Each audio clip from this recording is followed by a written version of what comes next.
더 이상 짜고 치는 고스톱은 없다. 우리도 대본 없이 토론한다. 지역 대표 스피커 두 분과 함께하는 YMCA 토론 시간입니다. 여수 순천 YMCA 김대희 김석 사무총장 두 분과 또 2주 만에 같이 함께해보죠. 두 분 어서 오십시오. 네, 안녕하십니까. 예, 김석 총장님 고생 많으셨습니다. 아이고 아닙니다. 아이고. 예. 네, 누구나 다 한 번씩 겪어야 될 일인데 아버님을 또 보내드렸어요. 네, 예. 준비하고 얘기는 해도 안 되는 건 또 안 되는 거더라고요. 하여튼 뭐 감사드리고 또 이 방송에서 잠깐 언급을 하셨는데 많은 분들께 또 아시더라고요. 그래서 위로를 보내주시는데 마음 그 좀 짠하고 또 한편으로 감사하다 그런 생각이 좀 들었습니다. 고생 많으셨습니다. 예, 예. 김대희 총장님 근황 여쭙겠습니다. 네, 뭐 그동안에 저도 뭐 올해 한국 YMCA 간사 여름 연수회 때문에 속초를 갔다 와봤거든요. 속초를 갔다 왔는데 6시간 반 동안 운전을 하고 올라갔는데요. 여기서 강원도 어떻게 갈지 저는 한 번도 안 가봤는데. 예, 옛날에는 여수공항에서 작년까지만 해도 양양까지 플라잉 강원 맞아요. 예, 비행기가 있었는데 맞아요, 비행기가 맞아요. 없으니까 이게 자가용으로 6시간 반이 걸리던데요.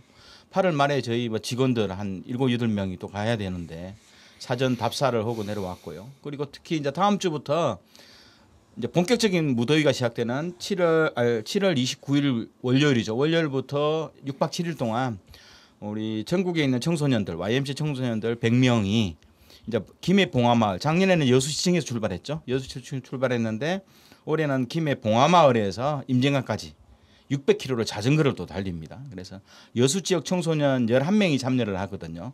참여를 하게 되는데 어쨌든 이 무더운 여름에 한반도의 평화와 통일을 기원하는 청소년들의 힘찬 자전거 발걸음에 많은 격려와 응원 부탁드리겠습니다. 예, 뭐 여름인데 또 물 많이 또 드시면서 또 활동하시기 바라겠고, 김석 총장님 그 일상 복귀하셨는데 순천 Y 일정 알려주실 만한 게 있습니까? 네, 지난 그 화요일부터 이제 일상으로 복귀했는데요. 순천 YMCA하고 그다음 주암댐 지사하고 주암면 행정복지센터하고 그리고 순천시하고 하는 재활용 놀이터 사업이 있습니다. 이 사업을 추진하기 위해서 지금 긴밀하게 장소랄지 그다음에 주민들과 협약을 할지 이런 것들을 좀 현재 준비 중에 있고요.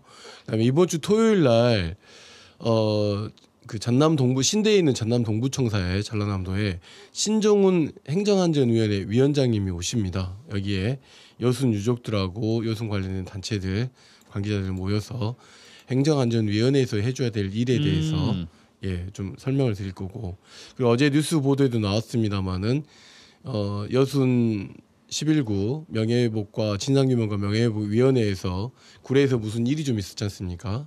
네, 너무 축소하고 또 그 관계자들을 봉환식 있었죠.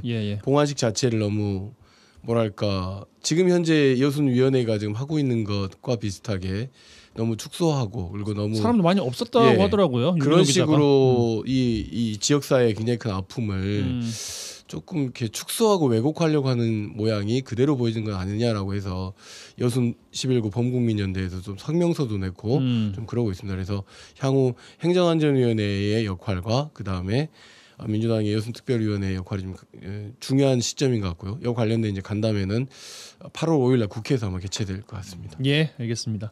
주제 들어가기 전에 뭐 저희가 한 주를 마무리하는 또 시간이다 보니까 그 앞서 브리핑에서 이야기 잠깐 나눴습니다만 김대희 총장님 그 한화솔루션 사택 개발하겠다는 입장을 철회했어요. 결국에는 저희 지난주에 나눴던 또 이야기 아니겠습니까? 네, 그렇죠. 뭐 현재 뭐 여수 쪽은 현재 거의 한 8만 평이 넘는 주요 일종 지역 대기업 사택 부지, 그러니까 소동과 학동 쪽에 있는 주요 부지대에 대해서 개발, 민영화 개발 문제가 논의가 되었었는데요. 어떻든 이게 공개적인 토론과 논의 없이, 왜냐하면 시민들도 정확한 정보를 모르거든요. 이런 상황 속에서 어떻든 뭐 처음에 하기로 했다가 시민들 반대 때문에 또 안 한다고 하는데요. 시민들 좀 당황스럽습니다. 시민들이 만든 내용이 아니라 어떻든 시민들이 궁금했는데 어떻든 한다 안 한다가 기업이나 또 여수시 자체 내에서 나오는 바람에 상당히 좀 난감한 측면이 있는데요. 어쨌든 이번 기회에 여수도 좀 새로운 정주 인구들이 삶을 개선하는 그러한 전체적인 도시계획을 좀 새롭게 구성할 필요는 있겠고, 왜냐하면 사택부지가 대체적으로 여수시가 도시계획에 의해서 만들어졌었고 또 그러면서 도시가 변화되면서 어쨌든 도시계획도로가 만들어지는 과정 속에서 사택이 다 해당 지역이거든요.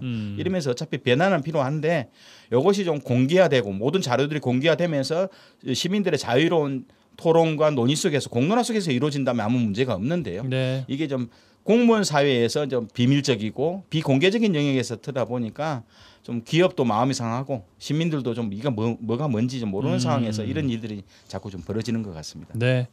김석 총장께도 한 가지만 여쭙고 저희 주제 들어가죠. 네네. 저희 지난주에 원래 예정돼 있었던 주제가 그 총장님 그 진상조사 보고서 기획단 지역 방문했을 때 있었던 네. 충돌로 인한 경찰 조사 네. 그거 이야기 좀 들으려고 했었는데 아무튼 이제 저희가 못 듣게 됐습니다만. 본의 아니게 사실 목요일 날 조사가 예견됐는데 네. 좀 안 됐고 다음 주 월요일 날 피의자 신분으로 이제 순천 경찰서에 제가 조사를 보도록 하게 될 것 같습니다. 어떤 내용으로 조사를 받을지에 대한 내용들은 뭐 정보는 현재 알 수 없는 가운데서 일단 그때 미뤄졌군요. 예, 5월 28일 날 여순 진상조사 보고서 기획단이 순천에 왔지 않습니까? 그걸 뒤늦게 이제 알게 됐고 그래서 이제 긴급하게 항의 기자회견을 순천역에서 개최를 했습니다.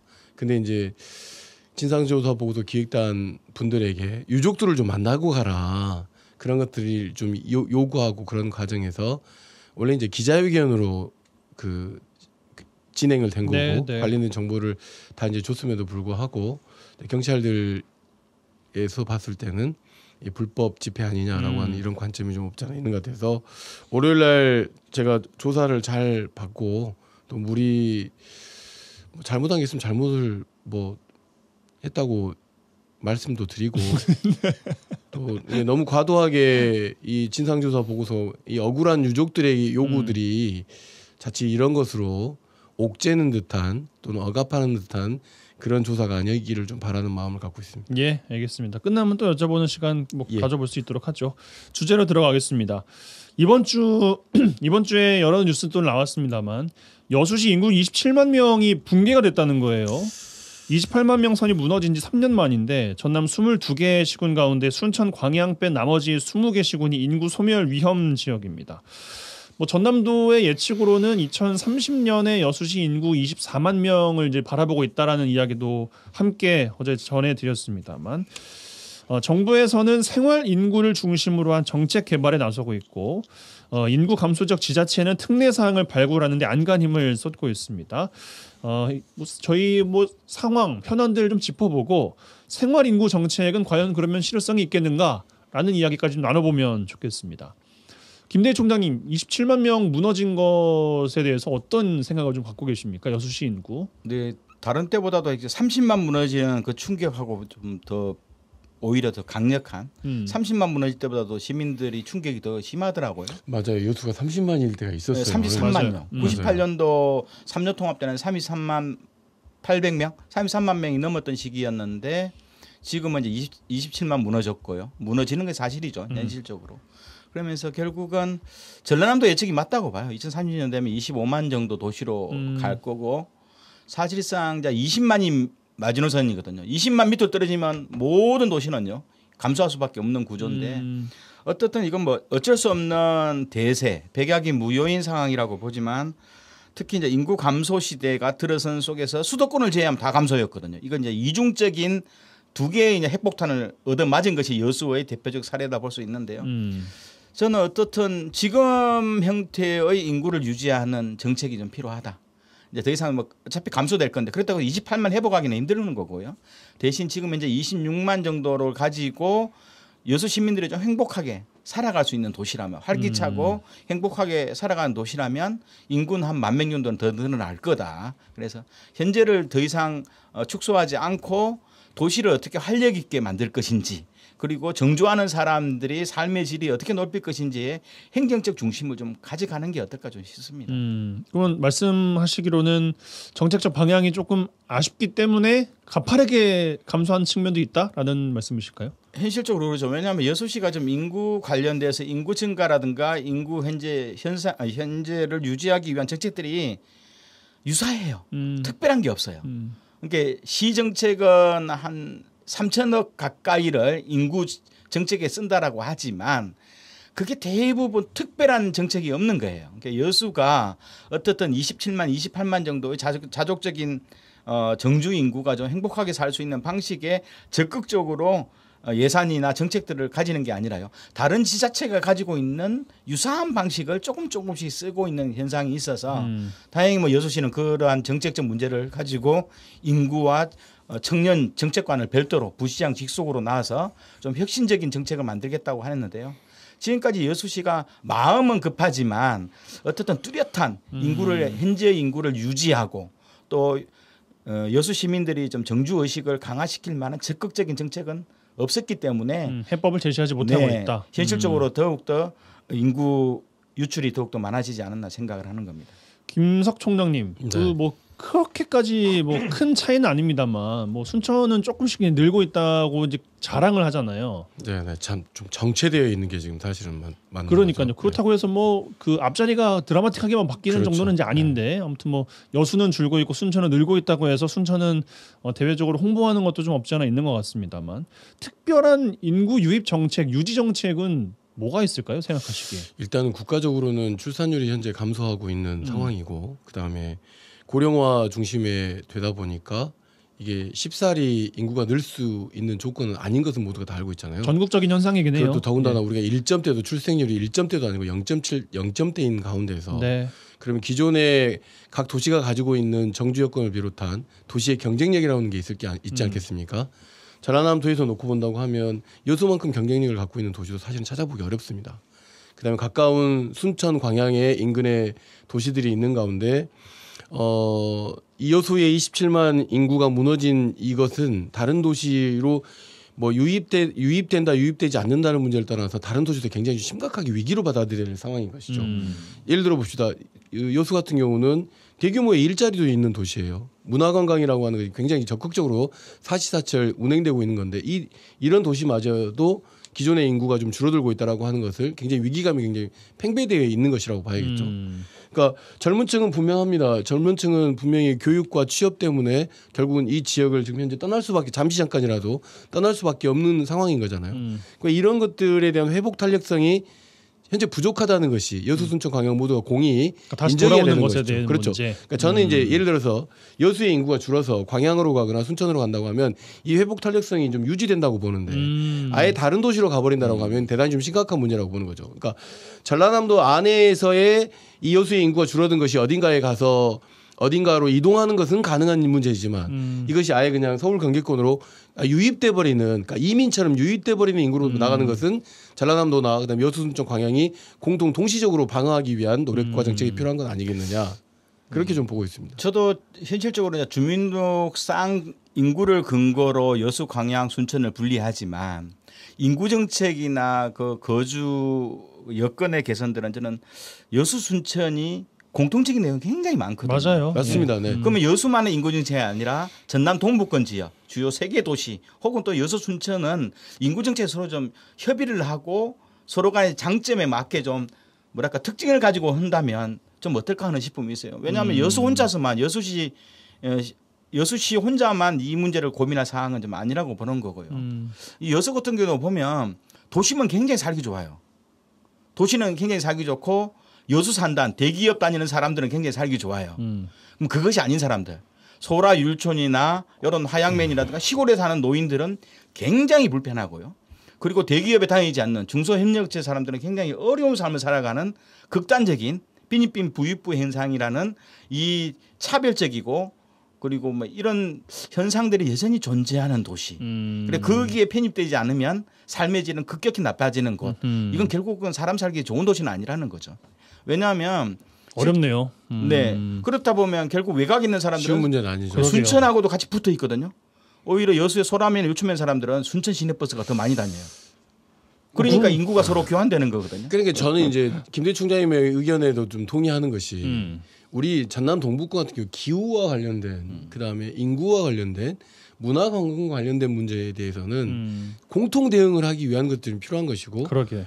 요것이 이제 좀 더 논의가 좀 진전이 된다고 하면 좀 밀어놨던 특례 도시랄지 이런 것들에 대한 좀 진지한 고민도 좀 필요하지 않겠나 이런 고민이 있습니다. 아니 그래서 저는 그 인구 문제를 진단하면서 같이 살펴보는 것으로 생활 인구 정책을 제가 이제 가져오긴 했는데 그렇죠. 그게 연관이 되는 거죠. 근데 두 분의 말씀을 듣고 보면 생활 인구 정책도 물론 짚어보겠습니다만 행정 통합에 대한 이야기가 먼저 나올 것 같은 느낌이 좀 들어요.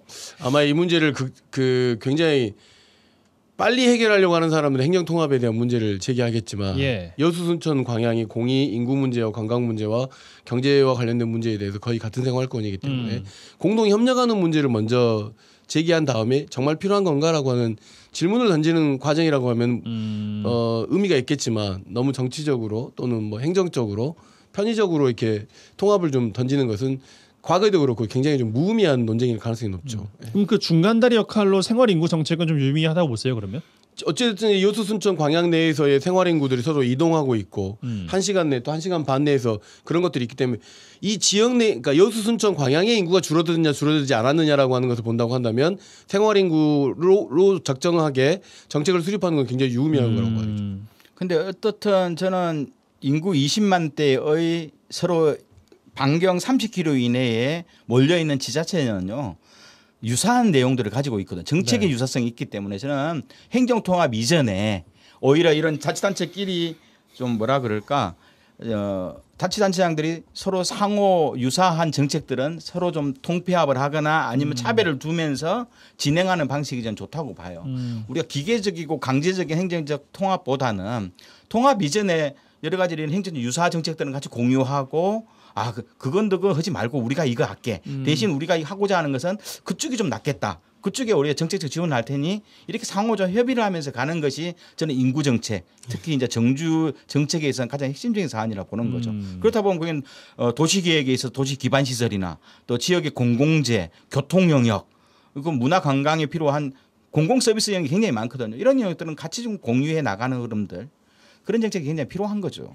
이 문제를 대단히 매우 심각하게 보는 것은 도시라고 하는 것이 지역이라고 하는 것이 어찌됐든 간에 역사적으로 흥망성쇠가 있는 거잖아요. 근데 이 흥망성쇠라고 하는 것이 아주 자연적 요인에 의한 것이 아니라 굉장히 급격하게 이 그래프가 낮아지는 것에 대한 위기감이 강조되는 건데 마땅한 해결 방법이 없다 보니까 정부 차원에서는 생활인구라고 하지만 생활인구가 적용될 만한 곳이 뭐 얼마나 있겠어요. 그렇죠. 가령 예를 들면 마창진 정도나 여수, 순천, 광양 정도나 이게 가능하겠죠. 수도권 지역 같은 경우는 생활인구뿐만 아니라 인구 자체가 폭증하고 있기 때문에. 네. 근데 이제 여수, 순천, 광양을 놓고 본다라고 하면 생활인구의 유입과 생활인구를 위한 정책을 쓴다라고 하는 건 어쨌든 생활인구가 됐든 아니면 살고 있는 정주인구가 됐든지 간에 어떤 안락함과 경제와 문화와 건강과 다양한 문제에 대해서 정책을 어쨌든 쏟아내겠다는 거지 않습니까? 네. 그것 자체만으로는 저는 의미는 있는 거라고 봐야 된다. 뭐라도 해야 되니까.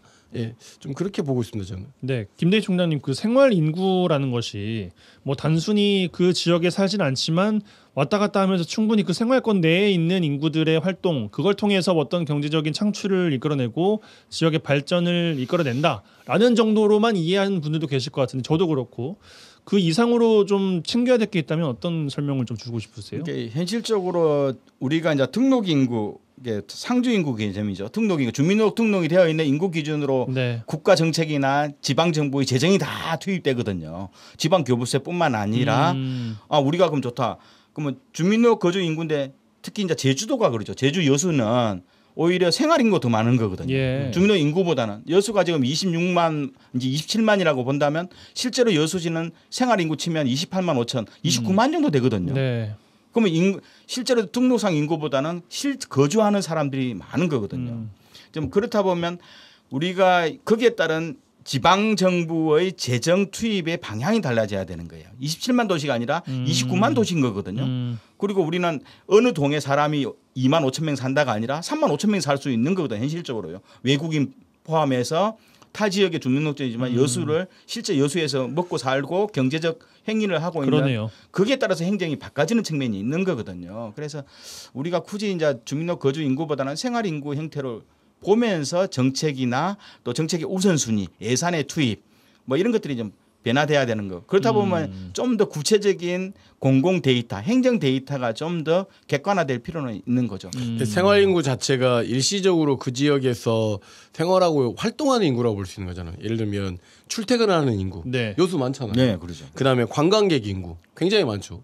그다음에 요즘 뭐 한 달살이 뭐 뿐만 아니라 어떤 플랜트 건설 노동자들이 기간으로 단기간에 체류하는 경우도 굉장히 많은 거죠. 그러니까 뭐냐면 이 생활 인구 정책이 굉장히 중요한 게 뭐냐면 경제적 활력과도 연계가 되는 거고 문화 관광과도 활성화되는 거기 때문에 굉장히 경제적 기여를 하고 있는 인구라고 볼 수 있는 거기 때문에 이 관리는 대단히 좀 매우 중요한 것이라고 보는 거고 특히 여수 같은 곳에서는 생활 인구가 방금 김대희 총리께서 좀 있다라는 게 아니라 실제로 생활 인구를 따져보면 많을 거라는 거죠. 그렇기 때문에 그러니까 정주 환경이 무너진 것에 대한 안타까움보다는 생활 인구가 계속 그 줄어들지 않게끔 하기 위한 정책들을 유지하는 것도 여수에서는 굉장히 중요한 굉장히 좀 지역 경제와 문화관광 활력을 위해서도 대단히 중요한 것 같고 그런 어떤 다양한 형태의 정책들을 마련할 필요가 있는 거죠. 뭐 최근에 뭐 워케이션 이야기도 나오고 있지만 네. 그게 얼마나 뭐 실효성이 있겠어 하지만 뭐라도 해봐야 되는 타이밍이라고 생각하거든요. 이제 시작 단계니까. 네, 네, 그러죠. 네. 그래서 여수 같은 경우는 젊은 층의 생활 인구들이 많거든요. 타 지역에서 산업도 특히 여수 산단이라든가 주로 이제 연구 시설에 6개월, 1년 동안 파견 나와 있는 사람들이 진짜 많거든요. 그렇습니다. 그러면 생활 인구에 대한 정책적 우선순위를 집중화시키면 특화시키면 여수가 살만한 도시네. 그죠?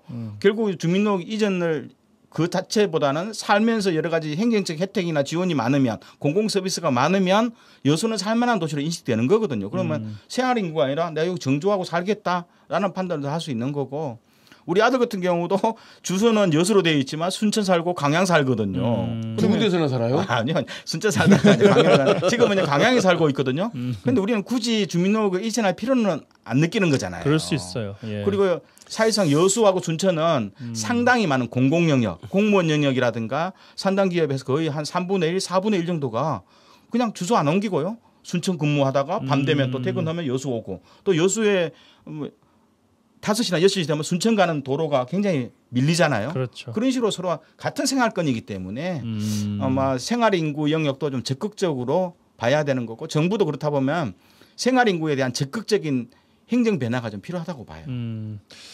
그것을 이게 다 통계를 잡아가지고 수시로 변하고 뭐 프로젝트마다 혹은 뭐 기간마다 수시로 바뀔 텐데 이걸 중앙 정부에서 데이터화해서 유지 관리하는 것이 수월할까요? 수월한지는 제가 경험을 안 해봐서 잘 모르겠지만 그 문제도 하나가 있을 것 같고 관리는 필요할 거예요. 그러니까요. 근데 이제 핵심은 그럼에도 불구하고 정주하고 있는 인구에 대한 안정적 정책이 먼저인 그렇죠. 것이죠. 예, 그건 맞죠. 왜냐하면 그분들은 세금을 내고 하는 분들이기 때문에 그 다음에 생활 인구가 물론 세금을 안 낸다는 건 아니죠. 생활 인구와 관련된 정책들은 예를 들어서 지금 순천에서 하고 있는 워케이션이랄지 뭐 다른 관광지에서 주로 하는 단기 체류 프로그램이랄지 또는 다른 현장에서 일하고 있는 사람들을 위한 어떤 서비스랄지 그다음에 관광객 유치랄지 여러 가지 관광객 유치를 위한 다양한 뭐 관광 캠프, 뭐 해양 관광 캠프 다양한 그 정책들이 있는데 이 정책들이 생활 인구만을 위한 것이 아니라 현재 살고 있는 지역 그 정주 인구에게도 좀 결합될 수 있는 프로그램이 유지돼야지. 아니면 예를 들어서 외지 사람들에게만 너무 신경 쓰다 보면 그 유럽의 많은 관광지들이 왜 지역민에게 신경 쓰지 않느냐라고 파업하는 경우들이 좀 스페인이 지금 그렇게 하고 그렇죠. 있더라고요. 그런 일이 벌어지지 않기 위해서라도 그 정책은 좀 여수시는 굉장히 좀 아마 여수시가 이런 정책을 해나간다고 하면 선도적이지 않을까 싶습니다. 저는. 그리고 해야 될 가장 그 상징적인 도시이기도 하네요. 말씀 들어보니까. 그리고 제주도가 가지고 있는 여러 가지 관광의 위기를 보면서도 해법을 그러게요. 찾기 위해서라도 여수가 뭐라도 해야 되는 타이밍인 것 같긴 합니다. 김대 총장님 생활 인구 정책 혹은 뭐 방향들 여수시에 좀 제안을 주시면 좋겠습니다. 그러니까 현실적으로 뭐랄까 도시 계획이라든가 여수가 여러 가지 그 뭐 상하수도뿐만 아니라 문화와 보건, 건강 이런 다양한 정책들이 결국은 생활 인구 영역도 염두에 두고 좀 가야 되는 측면이 있다고 봐요. 그리고 실제로 이 생활 인구가 주로 거주한 지역이 어딘지도 봐야 되는 측면이 있어요. 그래서 저는 좀 더 공공 데이터가 이런 행정 데이터를 좀 더 객관화시키는 영역이 여수시 스스로가 좀 해봐야 된다고 봐요. 현재 뭐 예서 26만 9천 명이다. 여수시가 인구인데 실제 생활 인구는 3만이 될지 4만이 될지를 데이터를 봐야 되는 측면이 있고 네. 그러면 30만 기준에 맞춰서 그죠? 실제 생활 인구 30만이라면 30만에 맞춰서 중앙 정부로부터 예산 요청이라든가 아니면 이런 생활 인구가 가장 불편함을 느끼는 영역 행정 서비스 영역이나 공공재를 사용하는 데 있어서 문화 예술 뭐 보건 의료 뭐 학교 뭐 취업 아니면 뭐 여러 가지 교통 영역 이런 부분에 대해서 좀 더 정책적 집중을 좀 해나가는 흐름들 좀 그렇게 갈 필요가 있지 않나 생각을 하거든요. 일단은 뭐 데이터화해서 중앙 정부를 설득하는 방법밖에 없을 것 같아요. 네, 그렇죠. 요즘은 네. 이 데이터도 쉽게 빼더라고. 휴대폰 사용 내역이라든가 여러 가지 뭐 기존 통신이라든가 이런 영역을 통해서 다양한 생활 인구의 패턴들을 이해하고 하기 때문에 그래야지만이 인구 30만 규모에 맞게 여수시의 공공 서비스를 어디에 집중할지도 나오는 측면이 좀 있다고 보는 거죠. 네, 김석 총장님 반대로 이 생활인구화 정책이 된다고 하면 네. 다른 지자체는 아니 우리는 지금 등록 인구가 이만큼인데 우리는 줄어드는 거 아니야?라고 반발하는데 당연히 나오지 않겠어요? 근데 뭐 반발하는 것보다는 혹여 이제 지금 현재 인구 중심으로 세금이 지방교부세가 좀 배분되는 경향이 있기 때문에 그건 이제 지극히 당연한 반발인 거라고 봐야죠. 그러나 이제 그 한정되어 있는 예산과 이런 것들 중에 생활인구로 쓸 수 있는 도시가 몇 군데나 있겠어요. 생활인구 정책이 정부에서 돈을 내려주지 않고는. 그렇게 많지는 않을 근데 것이다. 저는 이제 여수나 광양이나 순천은 여수나 광양은 가능하다고 보는 거죠. 그렇기 때문에 생활인구 관련된 정책들이 좀 더 이렇게 정책들을 수립하고 진행한다고 하면 다른 도시에 굉장히 좀 수범 사회가 될 가능성이 높다고 보는 거기 때문에 정부와 무관하게라도 여수시가 이런 정책을 좀 추진하는 것이 맞다라고 저는 생각합니다. 그 실제로 여수가 전통적인 그 중화학 산업 그래서 여수 산단을 가지고 있고 관광이 활성화됐다면 현실적으로 생활인구 영역을 적극적으로 여수시가 고민해야 되는 거예요. 네. 왜냐하면 실제로 우리가 이제 산업도시라고 해서 인구가 다 느는 건 아니거든요. 그렇죠. 우리가 그 거제, 울산에 5년 전에 조선산업이 침체되면서 인구의 거의 뭐 6분의 1이 쑥 빠지는 현상을 경험해봤잖아요. 산업은 30년 단위로 흥망성쇠가 이루어지고요. 새로운 신산업이 들어오지 않으면 그 산업도시는 쇠퇴도시가 완전 되는 거거든요. 여수도 석유화학 이후에 새로운 좀 신산업에 대한 비전들을 못 만들었던 측면이 있는 거고 관광도 지나치게 시설 중심의 관광이었거든요. 문화와 체험과 그리고 약간 생활인구처럼 정주적 개념의 휴양의 개념이 아니라 그냥 일시적인 이동의 개념의 관광만 집중했기 때문에 휴양된 지 얼마 안 됐죠. 네. 개념이 들어온 지. 맞아요. 네, 맞습니다. 이러면서 결국은 산업도시나 관광도시는 그렇습니다. 의외로 생활인구가 많은 영역이거든요. 그래서 이런 정책들이 같이 고민해 나갈 놓치지 필요가 말아야 할 것은 인구가 27만은 무너졌다라고 하는 측면에서 듣고 마무리하겠습니다. 여수와 관련된 그 산업 제조업 중심이잖아요. 관련된 일자리 자동화나 이런 것 때문에 일자리 줄어들고 있는 문제에 대해서도 네. 굉장히 깊은 관심이 있어야 되는 게 사실이에요. 그다음에 교육, 문화시설 다시 한번 점검할 때 우리 여수시가 뭐가 줄어들고 있고 뭐를 멈춰야 되고 그다음에 뭐를 다시 시작하고 뭐를 또 계속 지속해야 되는지에 대한 시민들과 함께하는 그런 어떤 공론화 워크숍 이런 게 좀 필요할 것 같습니다. 네, 알겠습니다. YMCA 토론 이번 주는 여수시 인구 27만 명 선이 무너진 이야기를 좀 시작으로 해서 생활인구 정책으로까지 확대를 해봤습니다.